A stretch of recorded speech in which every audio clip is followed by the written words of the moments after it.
Good evening, everybody. Good morning to our American friends. Today, we're having our sixth meeting in our series of international lectures. And this is the third part of this series. And today, we are starting to talk about the Dada spirit. We are going to have two lectures today by Dr. Tehila Sade and Dr. Ronit Milano, both from the Ben-Gurion University. And Dr. Ronit Milano was in charge on this part of the series. So the stage is all yours now.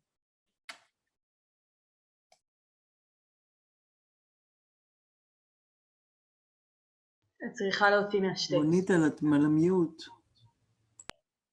Of course. Thank you, Aya. Good evening, everyone, and good morning to those of you across the ocean. I'm very happy to open our third and last chapter, focusing on Dadaist legacy. First, I would like to thank my co-organizers, Raya, Michael, and Miki. It has been a pure delight working with such a professional and pleasant team, and I look forward to our mutual work on the publication of the proceedings. I wish to extend my thanks to the speakers from Israel and from abroad. We were so lucky to win your cooperation and to benefit from your contributions. And finally, I thank all those who take the time to connect and listen. We academics never admit it, but the truth is our professional satisfaction is dependent on you. Without you, we would be talking to each other in a language nobody understands. So what we envisioned was a series of lectures that stem from the Dada and from Marcel Janco, and gradually open up not only to a variety of issues, art, architecture, political geography, and so on, but also reach current times, showcasing the immense influence of the Dada on contemporary art and culture.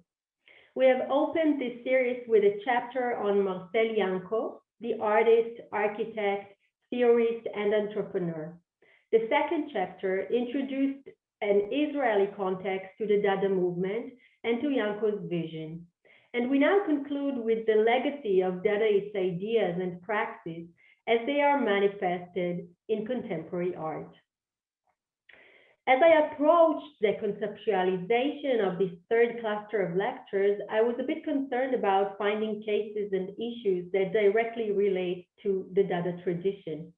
But the more I dwelled into the Dadaist rationale, and I need to state right away that I am a scholar of contemporary art, not a modernist, I realized that there is no single contemporary artwork or contemporary practice which is not rooted in some way in Dadaism. Dada artists fastened not only on the modernist mission of deconstruction of artistic language in every sense, but in fact adopted a more comprehensive attitude, challenging almost every aspect of the field. The very definition of art was questioned, and so was the perception of an artwork, an artist, the issue of the genius, of originality, of authority, and of viewing. It was the Dada that paved the way for the dematerialization of art and for conceptual art.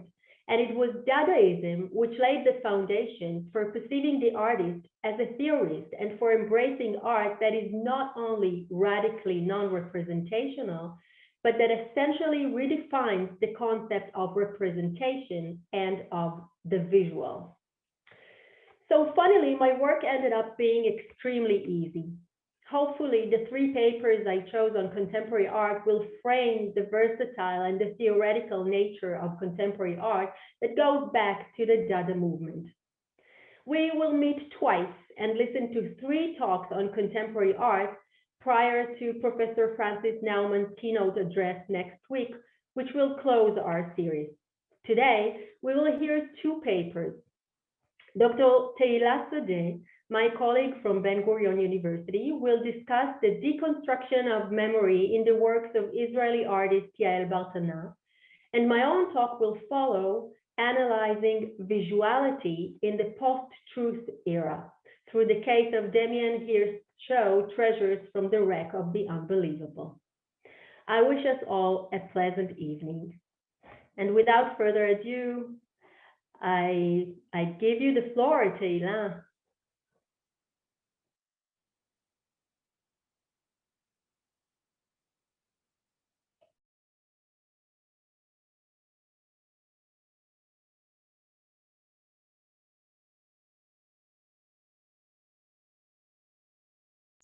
Sorry, I was muted. Do you see my presentation? Okay. So, good evening and good morning. Just a moment. I need to open my sound. Okay. So, good evening. Thank you for inviting me. It's an honor being here. My special thanks to Mrs. Raya, Marcel, head of the museum, and to my dear colleague, Dr. Ronit Milano, for the invitation.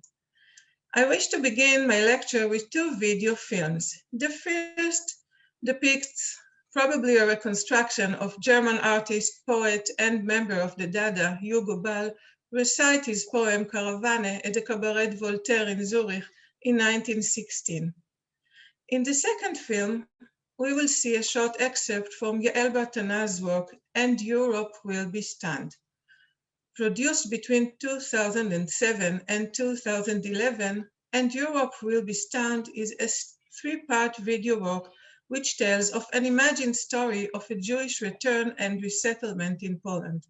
We shall watch 2 minutes from the first film in the trilogy, titled in Polish, Mare Koszmary, Nightmares in English, which depicts a young Polish leader calling passionately for the Jews to return and resettle in Poland. So we will begin with the reconstruction of Hugo Ball Caravane at Cabaret Voltaire.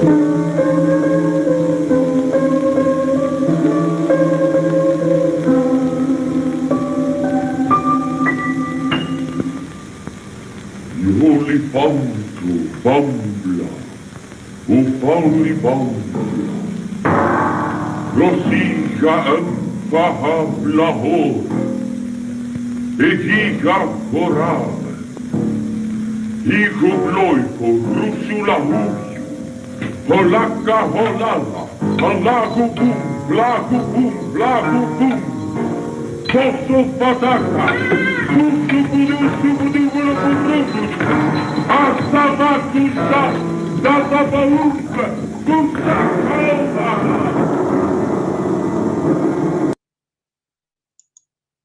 And we will move to see a part of Yael Bartana's first film in the trilogy, Nightmares.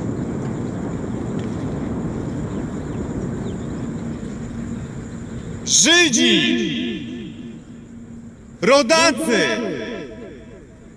ludzie, ludzie! Myślicie, że ta stara kobieta, która wciąż śpi pod pierzyną Rywki, nie chce was widzieć? Zapomniała o was? Mylicie się! Ona śni o was każdej nocy. Śni i drży ze strachu. Od tej nocy, kiedy was już nie było, a jej matka sięgnęła po waszą pierzynę, nawiedzają ją mary. Mary, koszmary. Tylko wy możecie je przegnać. Niech przy jej łóżku stanie 3 miliony Żydów, których zabrakło w Polsce, i przegoni w końcu te zmory. Wracajcie do Polski, do waszego, naszego kraju. Stańcie przy jej łóżku i połóżcie swoje dłonie na tej starej pierzynie, cienkiej jak prześcieradło, z której puch dawno już rozwał wiatr. Połóżcie, mówię wam, swoje ręce na niej i powiedzcie: darujemy ci tę pierzynę. Po co nam ona? Już nie ma w niej pierza, tylko ból. Uleczcie nasze rany, a uleczycie swoje. I będziemy znowu razem.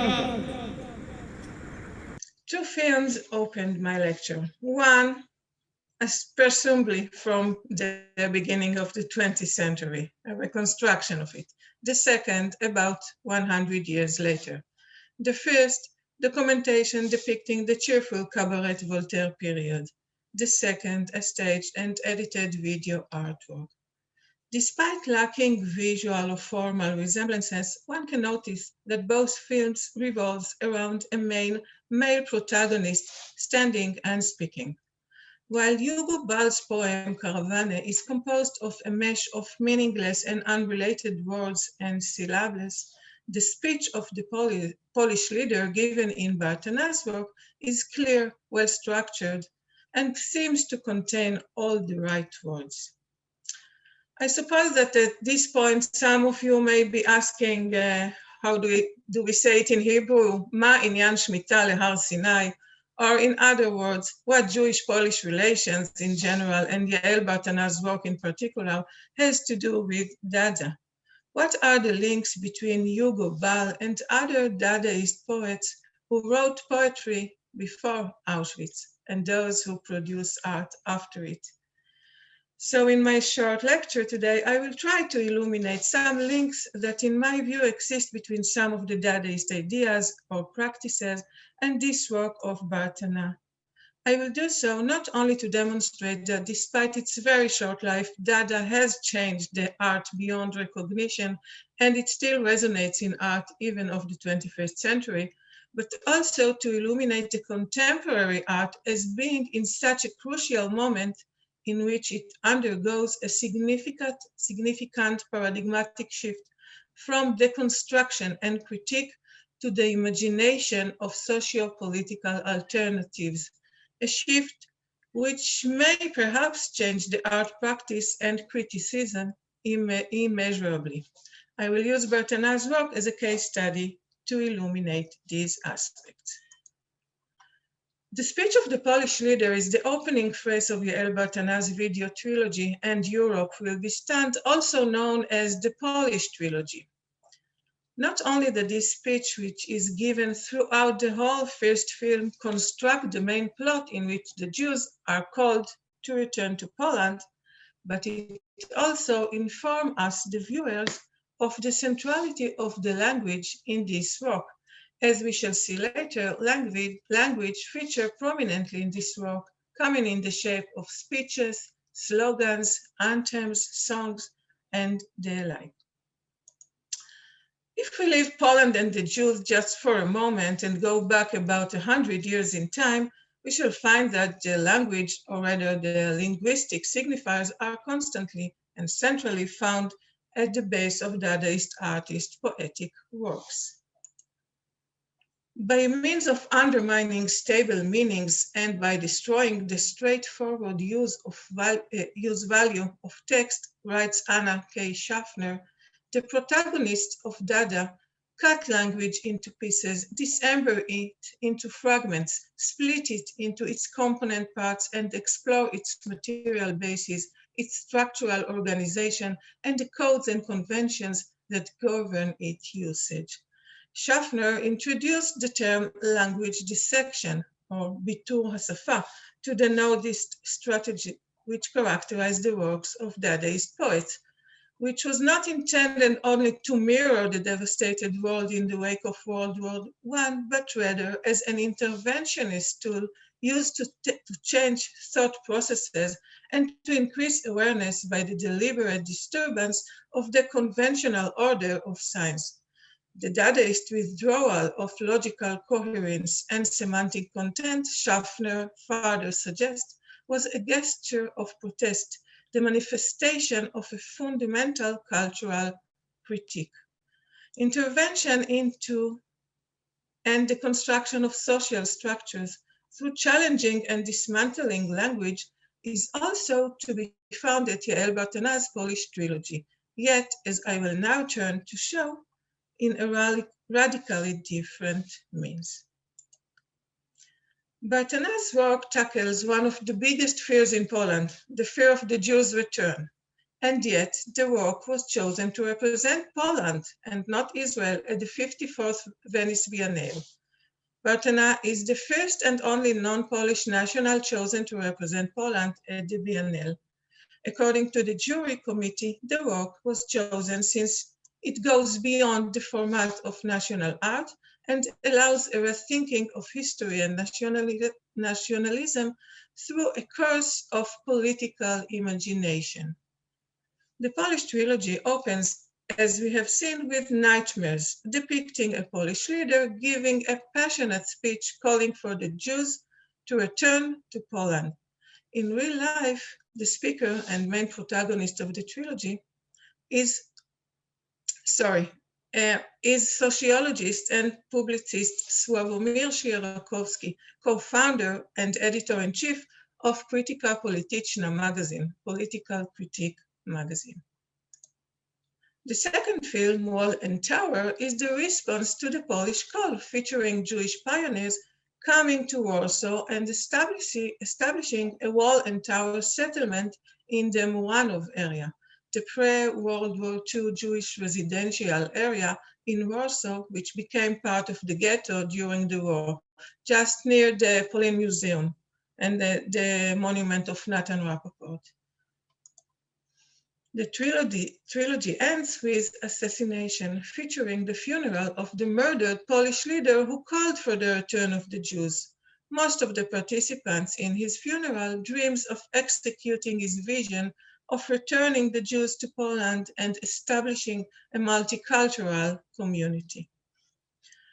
Bartana's work garnered huge public and scholarly attention through an enormous numbers of reviews, texts, and articles that analyzed the work from nearly every aspect, many suggesting that the idea of the return of the Jews to Poland serves to critique and raise questions concerning Israeli-Palestinian relations, Zionism, and Israeli politics in overall. From this perspective, the return of the Jews is a means of addressing the Palestinians' right of return. The occupation of the Muranów as symbolizing the Israeli occupation, and the assassination of the Polish leader echoes the assassination of former Prime Minister of Israel, Yitzhak Rabin. The idea for the trilogy was born during 2006, During her travel through Poland, Bartana began to formulate the idea of an imagined yet actual Jewish Renaissance in Poland. Soon she realized that in order to execute her idea, she would need a Polish collaborator, as she predicted that the idea of returning the Jews to Poland would be very charged, complex, and heavy. Bartana chose Sławomir Sierakowski, who was 26 years old at the time, but already had firm and established positions on the changes Poland should undergo if it wished to move on, mainly in terms of its being a homogeneous state. Bartana's idea of returning the Jews to Poland fitted Sierakowski's political vision, so she asked him to play the main protagonist in the trilogy and to write the speech given in the first film. And he indeed wrote it. Return to Poland, to our country. Here, heal our wounds and you'll heal yours, and we'll be together again. Sierakowski directs his appeal to the Jews, calling them to return and resettle in Poland, to put the past behind, to heal the wounds and the trauma. Only the Jews, according to him, can assist the Poles in coming to terms with their past. Only you, he tells the Jews, can chase our nightmares away. Sierakowski's speech presents an optimistic, utopian aim and vision of Jewish return to Europe, coexistence, and mutual neighborliness. This utopic vision is further highlighted in the second film, which shows the Jewish settlement being built and becoming part of the Polish capital. The idea of Polish-Jewish coexistence is embedded in the flag of the movement, which is comprised of the Star of David and the Polish eagle, as can be seen here, as well as the name of the newly established Jewish settlement in Warsaw, Kibbutz Muranów. Yet, while sketching the utopian vision of Jewish reintegration into Poland, Bartana, as I would go on to show, constantly undermines and unravels this very vision. Unlike Dadaist poets who broke the language into pieces, Bartana leaves the language intact, but undermines and disrupts it by juxtaposing it with visual images that do not match what is being said. This is already apparent in the first film, in Tsiolkovsky's Pursuit of Historical Phantom. His speech bears an irony, as the 3.3 million Jews who are being called to return did not simply leave Poland, but were violently murdered by the Nazis. We should also note that Tsiolkovsky delivered his speech in an ex-communist stadium that is ruined, abandoned, and empty. Despite the important issues that his speech raises, giving a speech in an empty, ruined, ex-communist stadium might seem meaningless and barren. If no one is listening and the Jews are already dead, what is the point in the speech? By the end of the first film, we notice a group of boys and girls dressed in youth movement uniforms, recalling Hitler Youth, placing large stencils of Latin letters and numbers on the stadium's grass. Using strainers, they sift white powder onto the stencils, which eventually form the sentence, 3.3 million Jews can change the life of 40 million Poles. Here again, we can see both the use of language and its dismantling. As the words are written with powder, it will not take long until they will disappear. The second film, Wall and Tower, begins with an exciting moment depicting the arrival of the Jewish pioneers to Warsaw. Let's watch this.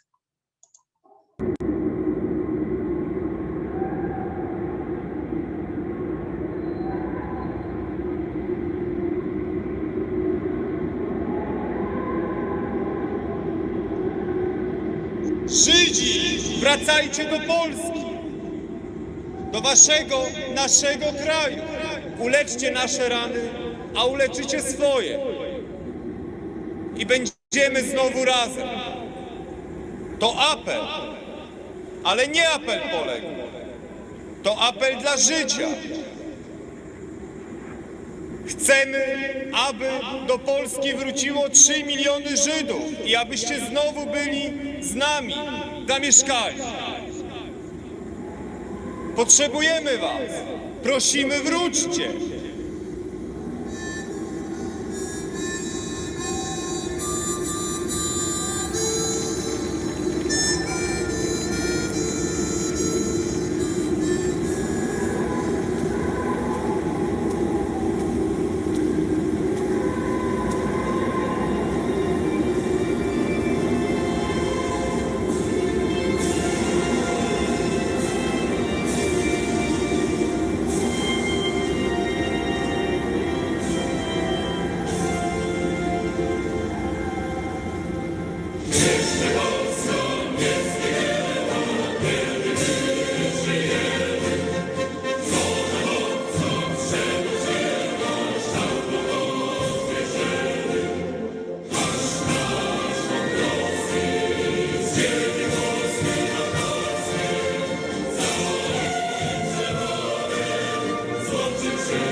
As we have seen, less talking in this film, but the language still features prominently in the anthem accompanies the march of the pioneers into the Moranov.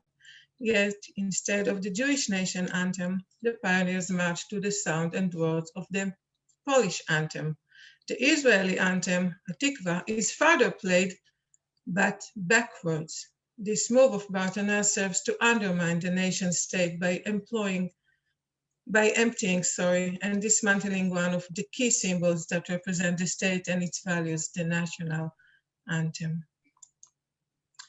The undermining of the utopian vision and optimistic tone continues in the second film with the scene where the Jewish pioneers are seen wearing white cloth ribbons on their arms, recalling the directive from World War II to wear white cloth ribbons with a blue Star of David by the Jews who resided in the territories of the Generalgouvernement as a mark of disgrace.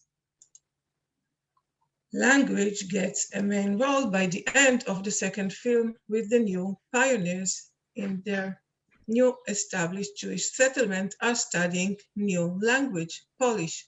They study 3 words: land, Adama, freedom, chofesh, and peace, shalom. Let's watch this scene.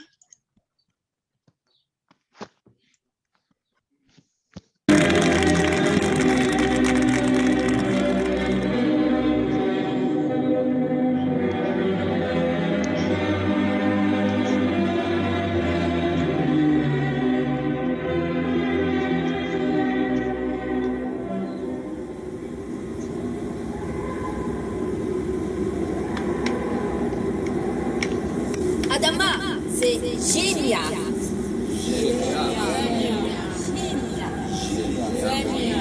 Chofesh, c'est wolność.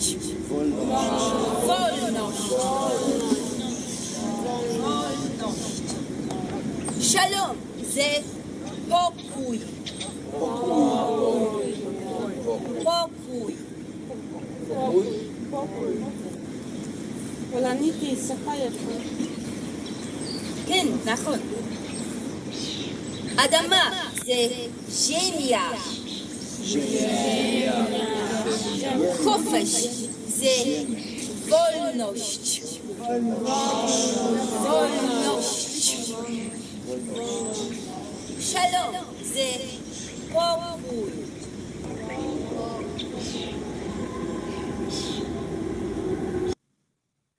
While these meaningful words are heard, we saw the pioneers surrounding their new settlement with a barbed wire fence, which disturbingly resonates with Nazi camps. Land, freedom, and peace are now heard empty and meaningless. Utopia has turned into a dystopia. ראיה, יש לי עוד כמה דקות? Okay. Can, yes. Okay, שקופית אחרונה. The inability of language to convey loss and trauma feature prominently in the third film, which depicts the funeral of the murdered leader. Among the crowd who participate in the ceremony, one figure stands out, coming in the shape of Rivka, the Jewish ghost that has not found rest since the Jews were violently removed from their homes. While the memorial service is abundant with signs, flags, and banners on which slogans are written such as, "We shall be strong in our weakness," "You can't kill us," Poles and Jews are refused to be enemies. In the words of Rivka, the Jewish ghost, heard as a voiceover, she speaks about the failure of language and words. Let us watch that scene.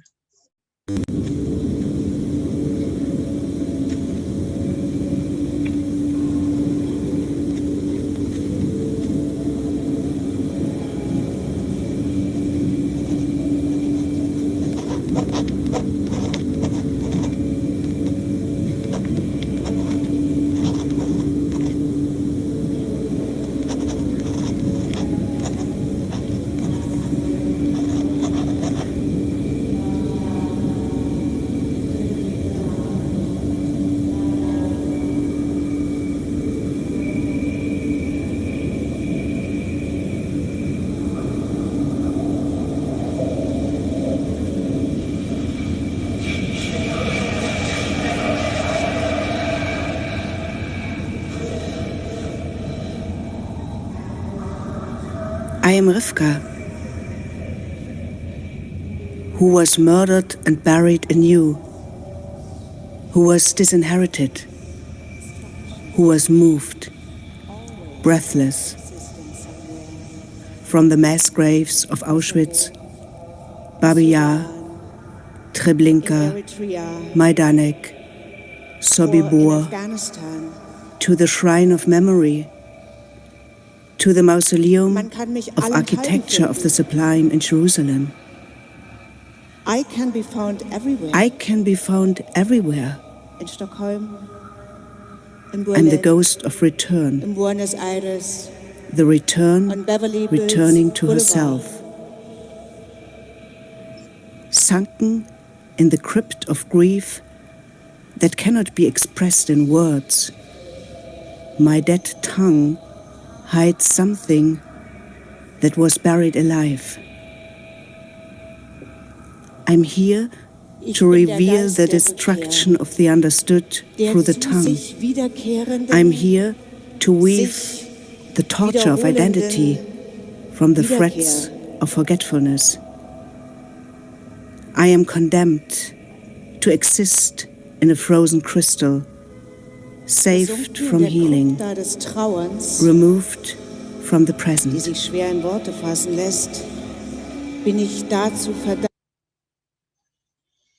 Again, the utopic slogans are emptied by Bartana's Rivka, the Jewish ghosts speak about Auschwitz, Majdanek, and Treblinka, and of the incapability of the language, her dead tongue, to convey loss and trauma.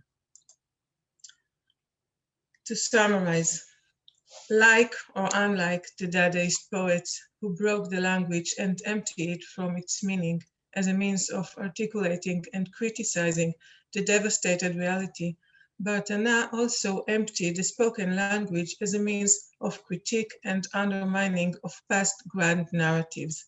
The unraveling of language and the ideas of utopia, coexistence, and healing of trauma might be understood at first glance as a reenactment of the tragic history. While the language in Dadaist works remained shattered and meaningless, Bartana's works still offer alternative ways of thinking about the past, the future, and social relations through the course of imagination. Using imagined scenarios and asking what if, Bartana, it seems, is not interested solely in contradicting official historical narratives, exposing socio-political ills, and in a direct critique of existing power mechanisms shaping histories and memories. Rather, her work reflects a shift toward alternative socio-political models of being and inhabiting the world as a means of rectification and healing. This shift coincides with changes occurring in the global contemporary art sphere, which with the decline of post-structuralism at the end of the 20th century, shifted its focus from the critique of power relations to interventions in the processes through which history is remembered and formulation of counter-memories and counter-histories which provide political and ideological alternatives to hegemonic historizations of the past. Through visualizing an imagined vision by which hate and violence are not a part of the foundational myth, the Polish trilogy gives its viewers the opportunity to actually see that history could have been different, and likewise the present and future. What is being repaired in Bartana's work is the yet unexperienced, yet unwritten history. At the same time, by challenging and emptying the language from its meaning, her work acknowledges the difficulty, perhaps even impossibility, of such an effort. Thank you.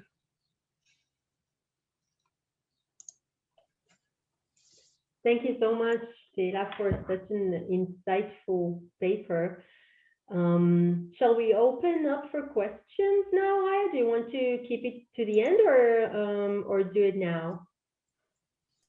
Well, Do you it's have up a few to you. minutes? because I think it would be nicer to do the questions now if someone has a question to Tehila. Do we have a few minutes? Yes, we have. Okay. Do you have any questions? We're glad to take questions. Okay, no question, then it's your turn. Maybe later. Yeah, you can use the time after my own talk and use the time afterwards to ask Tehila anything you wish. So thanks again.